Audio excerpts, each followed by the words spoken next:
कराची का तफसीली नक्शा मेजर रोहित के सामने मेज पर बिछा हुआ था। डेवी, जेम्स और कार्ल्स भी नक्शे पर झुक गए थे। जेब से पेन निकालकर मेजर रोहित ने एक जगह दायरा लगाकर कहा, वो इमारत तकरीबन इधर मौजूद है। इसके सामने और पीछे से ये दो बड़ी गलियां गुजर रही हैं। उसने लाइन लगाकर दो गलियों को उजागर किया। इमारत की शुमाली जानिब देखें, दो इमारतें छोड़कर साइड गली गुजर रही है जो इन दो बड़ी गलियों को आपस में मिला रही है। इसी तरह जुनूबी तरफ से भी तीन इमारतें छोड़कर एक गली इन दोनों गलियों को लिंक कर रही है। इस इमारत के दाएं बाएं मौजूद सारी इमारतें इसकी निस्बत छोटी हैं। यहाँ चौक पे रिहायशी फ्लैटों की 5 मंजिला इमारत है। रोहित ने एक दूसरी जगह छोटा सा दायरा लगाकर कहा, जिसकी छत पर से इस इमारत पर नजर रखी जा सकती है। इसी तरह पीछे की एक गली छोड़कर एक ऊंचा प्लाजा है, उसकी छत से भी ये इमारत वाज़े नजर आ सकती है, मगर इसके लिए जरूरी है कि निगरानी करने वाले के पास दूरबीन मौजूद हो। इसी तरह रात के टाइम पर सोफी थर्मल नाइट साइड जैसे किसी आले का होना जरूरी है। ये अंदाजन इमारत का हुदूद अरबा है। अब आप छापे की मंसूबाबंदी कर सकते हैं। डेवी ने पूछा, अंदर कितने आदमी मौजूद हो सकते हैं? रोहित ने कहा, वाज़े कुछ नहीं कहा जा सकता, अंदाजा यही है कि 15 और 20 के दरमियान होंगे। डेवी ने अगला सवाल किया, इमारत के सिक्योरिटी सिस्टम के मुतालिक कोई मालूमात? रोहित बोला, जाहिरी तौर पर दीवारें सादा नजर आती हैं क्योंकि इन पर कांटेदार तार भी मौजूद नहीं है। अलबत्ता बाकी इमारत की निस्बत इसकी दीवारें कुछ ज्यादा बुलंद हैं। इसके अलावा कुछ मालूम नहीं। डेवी बोला, रात के टाइम पर आमद और रफ्त की क्या सूरत हाल है? रोहित बोला, ये जगह फाजिल खान की गिरफ्तारी के बाद हमारी नजरों में आई है, यानी आज दिन को, इसलिए उनकी आमद और रफ्त के बारे में कोई हतमी बात नहीं की जा सकती और नाकाफी मालूमात की वजह से ही मैं इस वक्त छापा मारने के हक में नहीं था। डेवी बोला, देखें मेजर साहब, वो हमारे हमले से लाइल्म हैं और ये बात हमारे हक में जाती है। दूसरा, उनका सिक्योरिटी सिस्टम इतना आला दर्जे का नहीं हो सकता कि ब्लैक लिक्विड का हमला झेल सके। और फिर हमारे साथ रॉ का मायानाज एजेंट मेजर रोहित भी तो होगा। रही सही कसर उससे पूरी हो जाएगी। अपनी तारीफ सुनकर मेजर रोहित की छाती 2 इंच बढ़ गई थी। बोला, तो फिर क्या तय रहा? डेवी ने कहा, पहले तो मेरा इरादा पूरी इमारत को उड़ाने का था, लेकिन अब तुम्हारे आतिफ साहब को बचाने के लिए बेहोश करने वाली जूद असर गैस की शेलिंग करनी पड़ेगी। गो इसमें थोड़ा सा रिस्क है, मगर इसके अलावा इतने मुख्तसर वक्त में कुछ किया भी तो नहीं जा सकता। रोहित ने पूछा, कैसा रिस्क? डेवी बोला, इसका इन्हिसार इमारत के तहखानों के एग्जॉस्टिंग सिस्टम पर है। रोहित ने इस बात में सर हिलाकर कहा, समझा, कोई बात नहीं, तहखाने वालों से वैसे निपट लेंगे। डेवी बोला, तो फिर चलें? रोहित ने पूछा, 2 बज रहे हैं, कार्रवाई का आगाज कितने बजे होगा? डेवी बोला, 4 बजे मुनासिब रहेगा। रोहित ने कहा, 3 हम हैं, बाकी 2 आदमियों को मैं कॉल करके बुला लेता हूँ। आप भी अपने आदमियों को यहीं बुला लें, फिर इकट्ठे निकलते चलेंगे। डेवी ने अपना एड्रेस बताते हुए कहा, नहीं, तुम अपने आदमियों को मेरे ठिकाने पर ले आओ, वहां से जरूरी हथियार भी ले लेंगे और तमाम आदमियों को अपना अपना काम भी समझा देंगे। रोहित ने कहा, ठीक है, हम आध पौन घंटे तक आपके पास पहुंच जाते हैं। और डेवी अपने साथियों के हमरा जाने के इरादे से उठ खड़ा हुआ।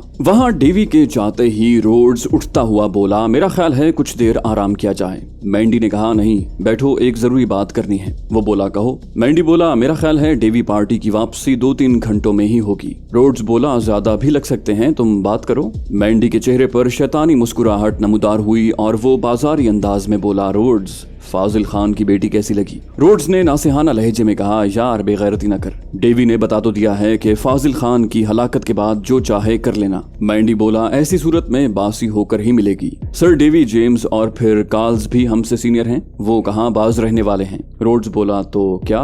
मैंडी ने कहा, तो ये कि अभी हमारे पास मौका है और ऐसे मौके बार बार नहीं मिलते। रोड्स बोला, सर डेवी खफा हो जाएंगे यार। मैंडी ने कहा, नहीं होते खफा, उसकी बहन या बेटी तो नहीं है, और फिर ये भी तो सोचो, अनछुआ माल है। अपने यहाँ तो पता है कि हमें अपनी बीवियों का भी भरोसा नहीं है कि उनकी जिंदगी में आने वाले पहले मर्द हम हैं, और इस वक्त भी जाने वो किसकी आगोश में पड़ी होंगी। यकीन करो, मेरी तो हसरत ही रही है कि किसी लड़की को आगोश में लेने वाला पहला मर्द बनूं, और आज किस्मत मेहरबान हो गई है तो। रोड्स बोला, मगर यार। मैंडी बोला, अगर मगर छोड़ो, तुम्हें ख्वाहिश नहीं है तो ना सही, मुझे रोकने की कोशिश मत करना। रोड्स फीकी हंसी से बोला, तू बाज नहीं आएगा तो चल उसके पास, मैं कुछ पीने को लाता हूँ। मैंडी खुशी से उछलते हुए बोला, ये हुई ना बात। रोड्स जब विस्की की बोतल के हमरा वहां पहुंचा तो मैंडी खुद को कपड़ों की कैद से आजाद कर चुका था। रोड्स हैरानी जाहिर किए बगैर अपना लिबास उतारने लगा। वो जिस गंदी और घटिया तहजीब के परवरदा थे उनके लिए ये रूटीन की बात थी। जहाँ बेटी बाप के सामने ज़ेर जामा पहन कर घूम सकती हो, बहन भाई के सामने बिकनी पहन कर स्विमिंग पूल में बॉयफ्रेंड के साथ अटकेलियां कर सकती हो, वहाँ अपने जैसे मर्द के सामने बरहना होना तो किसी शुमार में नहीं था।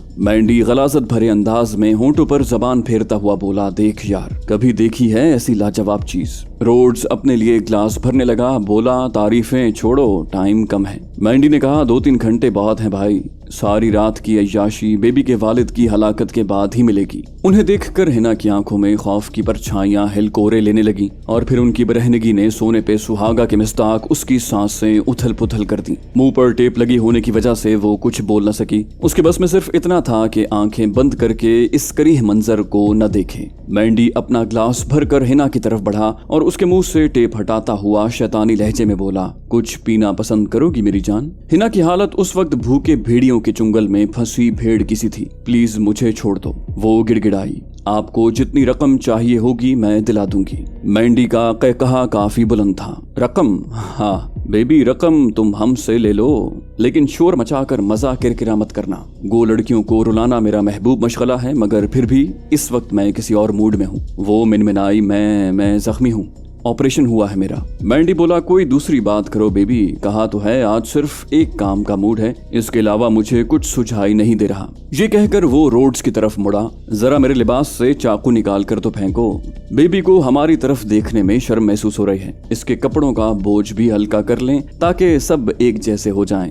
उसके बाद शायद इसकी शर्म भी दूर हो जाएगी। हिना के आंसू बहने लगे, बोली, प्लीज खुदा के लिए। वो बोला, अच्छा छोड़ो यार, बेबी चाकू से डर रही है, मैं हाथों से ही काम ले लेता हूँ। ये कहकर मैंडी ने शराब का जाम नीचे रखकर उसके गिरबान में हाथ डाला। अगले लम्हे चर की आवाज के साथ हिना की कमीज सामने से 2 हिस्सों में तकसीम हो गई। उसने चीखते हुए खुद को आजाद करवाने की कोशिश की, मगर उसके हाथ पांव बड़ी मजबूती से बंधे हुए थे। वो फकत तड़प कर रह गई। अगले मरहले में मैंडी ने बाकी लिबास भी उसके जिस्म से अलहदा कर दिया। प्लीज खुदा के लिए मत करो, क्यों कर रहे हो ऐसा? मैंने क्या बिगाड़ा है तुम लोगों का? मैंडी बोला, हाय, इस बेचारी को पता ही नहीं कि इसने क्या बिगाड़ा है हमारा। और भोंडे अंदाज में अफसोस का इजहार करता हुआ ग्लास थाम कर रोड्स के साथ जा बैठा। बेवकूफ हुस्न के खजाने पे सांप बनकर बैठी है और कह रही है कि क्या बिगाड़ा है हमारा। रोड्स बेसब्री से बोला, बैठने का टाइम नहीं है भाई, जल्दी करो वरना मुझसे सब्र नहीं हो रहा। मैंडी बोला, यार जाम तो खाली करने दो और देखो तो कितना दिलकश नजारा है। ऐसी सूरत कभी अपने यहाँ नजर आई है?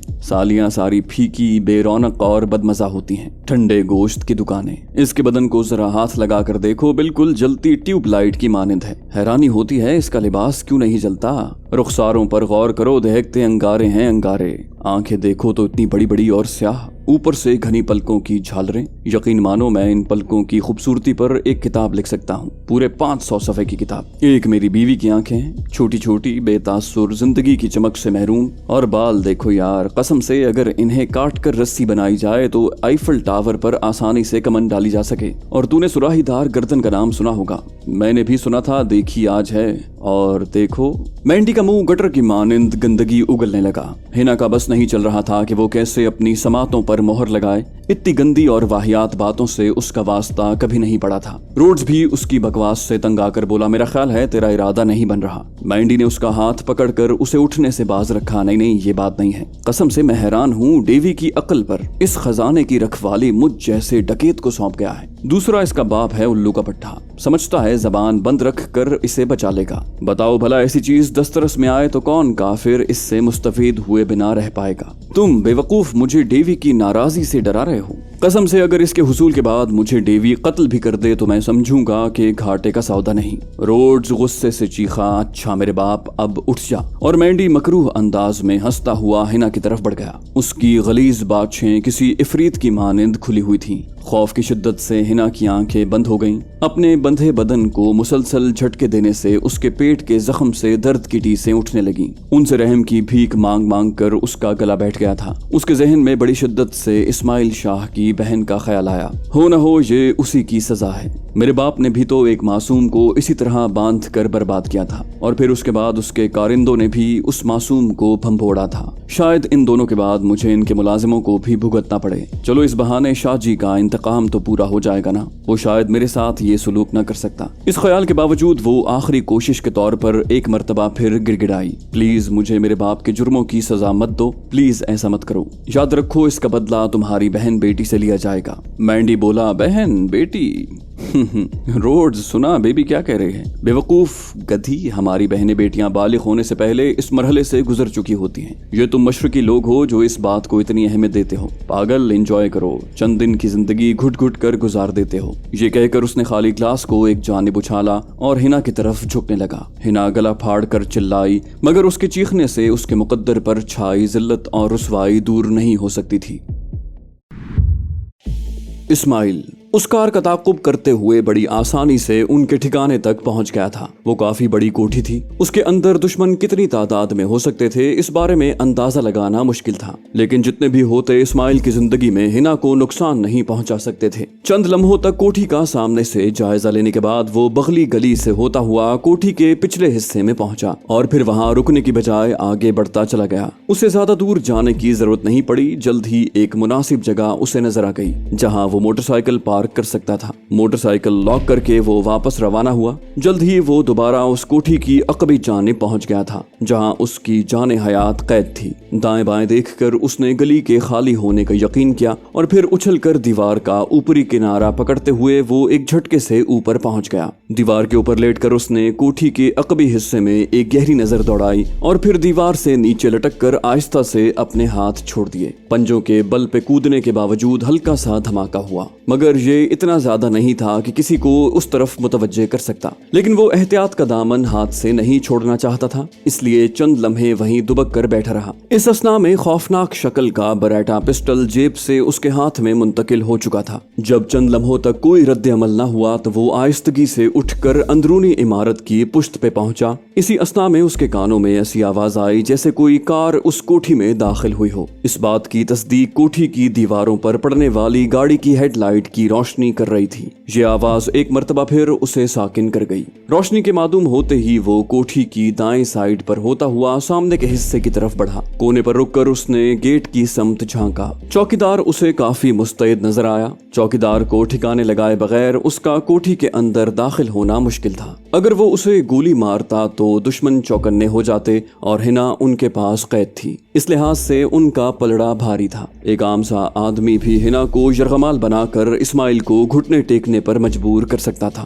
چوکیدار کو گولی مارے بغیر بھی وہ اس پر قابو پا سکتا تھا، لیکن اصل مسئلہ چوکیدار تک رسائی تھی، کیونکہ وہ جیسے ہی عمارت سے نکل کر آگے کی طرف بڑھتا چوکیدار کی نظروں میں آ جاتا۔ اس کے بعد چوکیدار اس کے خلاف کوئی کارروائی کر پاتا یا نہیں، اسے للکارتا ضرور اور اس کی آواز سے کوٹھی کے اندر موجود لوگ چوکنے ہو جاتے۔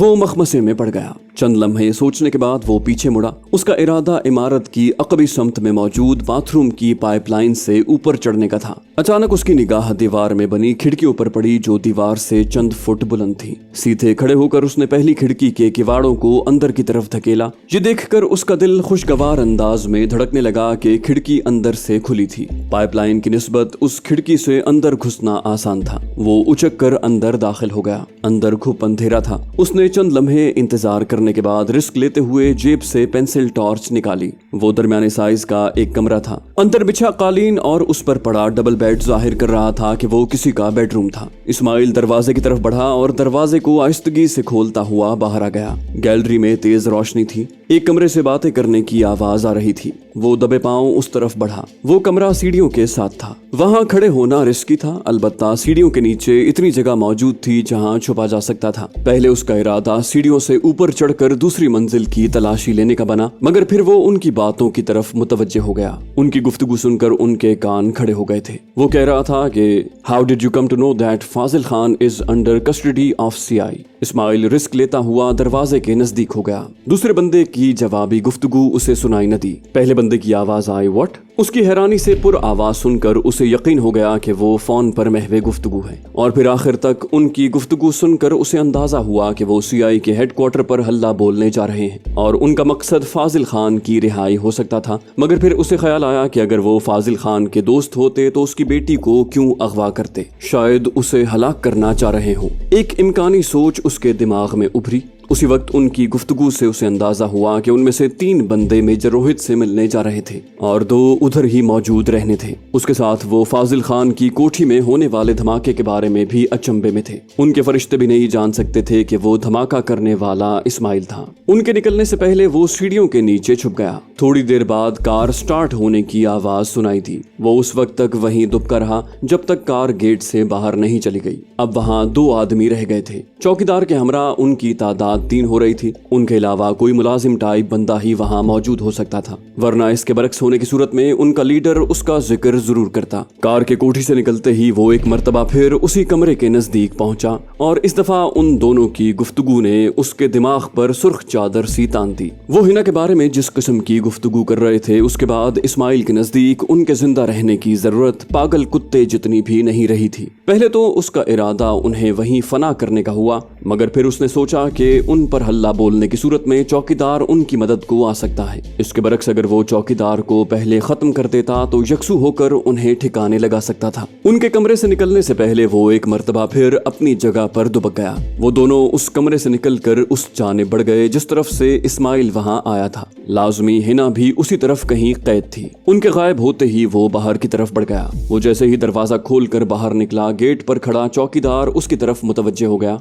मगर वो अंदरूनी इमारत से निकला था, इसलिए चौकीदार ने कुछ पूछने की जुर्रत नहीं की थी। अलबत्ता अपनी जानिब आते देखकर वो मुस्तरिब सा हो गया था। रूसी तर्ज की क्लैशनकोफ जिसकी बैरल कलम की तरह तरशी हुई थी, उसने कंधे से लटकाई हुई थी। इस्माइल ने चंद कदम दूर से ही उससे सवाल किया, मिस्टर, क्या डेवी साहब बताकर गए हैं कि वो किस टाइम लौटेंगे? चौकीदार जल्दी से बोला, नहीं सर। अच्छा ठीक है कहते हुए वो अचानक झपटा। एक हाथ चौकीदार के मुंह पर रखते हुए उसने दूसरे हाथ से उसका गला दबोच लिया। चौकीदार की आंखें हैरत से फैल गई थीं। वो खुद को छुड़ाने के लिए जोर से मचला, मगर गर्दन पर पड़ने वाले इस्माइल के बाजू के दबाव ने उसे निढाल कर दिया था। चंद लम्हे बाद उसने बदन ढीला छोड़ दिया। क्लैशनकोफ की स्लिंग निकालकर इस्माइल ने उसके बाजू पुश्त पे बांधे और उसकी शलवार से इजार बंद निकालकर उसके पांव मजबूती से कस दिए। वो उसे जिंदा छोड़ने के बाद कोई रिस्क नहीं लेना चाहता था। उसे घसीट कर एक कोने में डालकर इस्माइल क्लैशनकोफ थामे जल्दी से अंदर की जाने बढ़ गया। हिना की इज्जत खतरे में थी और उसकी जरा सी सुस्ती हिना को नाकाबिले तलाफी नुकसान से हमकनार कर सकती थी। एक कमरे से उसे बातें करने की आवाज आई। नजदीक पहुंचकर उसने दर्द से आंख लगाकर अंदर झांका। उसी वक्त उसके कानों में हिना की मिनमिनाती हुई आवाज आई, मैं जख्मी हूँ, मेरा ऑपरेशन हुआ है। और जवाबन उनकी कराहियत आमेज गुफ्तगू ने इस्माइल के तन बदन में आग लगा दी। वो जानबूझकर इंतजार करता रहा। वो चाहता था कि हिना को भी एहसास हो कि एक लड़की जब भेड़िया सिफत मर्दों में फंस जाती है तो उस पे क्या बीतती है। हिना का गिड़गिड़ाना, रोना और मिन्नत समाजत के जवाब में उन दोनों खबीसों की तंजिया गुफ्तगू ने इस्माइल के गुस्से को बामे उरूज पर पहुंचा दिया था। दरवाजे की दर्ज देखकर उसे ये इत्मीनान जरूर था कि वो जिस वक्त चाहता अंदर दाखिल हो सकता था। और फिर अंदर मौजूद दोनों बंदे लिबास से बेनियाज थे। इस्माइल के हाथ में क्लैशनकोफ होने की वजह से उनके लिए जवाबी कार्रवाई भी नामुमकिन थी। आखिर वो मरहला आन पहुंचा जब उसका अंदर घुसना नागुज़ीर हो गया।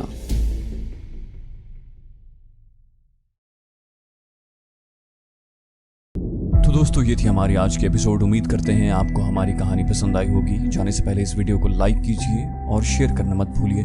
कमेंट करके हमें बताइए कि आपको हमारी वीडियो कैसी लगी।